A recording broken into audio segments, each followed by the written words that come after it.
another episode of Plant Tips to Die For with your favorite British ladies. Myself, the horticulture-loving Parsley, and the always agreeable Sage. Sage. Sage! Oh, am I permitted to speak? I feel as though... Of course you are, darling. I would simply appreciate it if you would stick to the topic of gardening and none of this rubbish about feelings and whatnot. But I was sticking to the subject of gardening. Pray tell, how on earth does the subject of the death of my postman, Mr. Torringhamson, relate to the proper pruning techniques of the tomato plant? Well, fine. It doesn't relate directly to tomatoes. That's what I thought. And to our listeners, remember, when you are encouraging your fruit growth, you must... But it does have to do with plants, Parsley. Oh, for the love of... The man was poisoned by your favorite flower, the lily of the valley. Pardon me for trying to engage with your interests. You are an insidious gossip, Sage, even worse than that odious postman.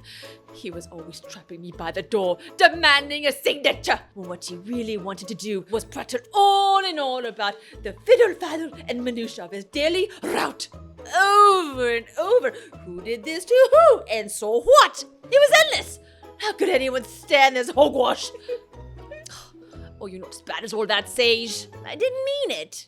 Fully. Well, I don't know why you keep me around if I'm such an insatiable gossip. Because you know too much in your liability. Oh, darling, truly? That is so kind of you to say. I have seen a thing or two in my gardening days. I should hope that I would know one or two things about plants that I could contribute. Perhaps like to give a tip or two to our listeners about the tomato plants. Absolutely. Why, Mr. Tottinghamson himself told me that Mrs. Hawthorne told Mrs. Coswalding that she saw Mr. Herringbone pick a tomato out of Edith Nickleby's garden and eat it. Oh dear!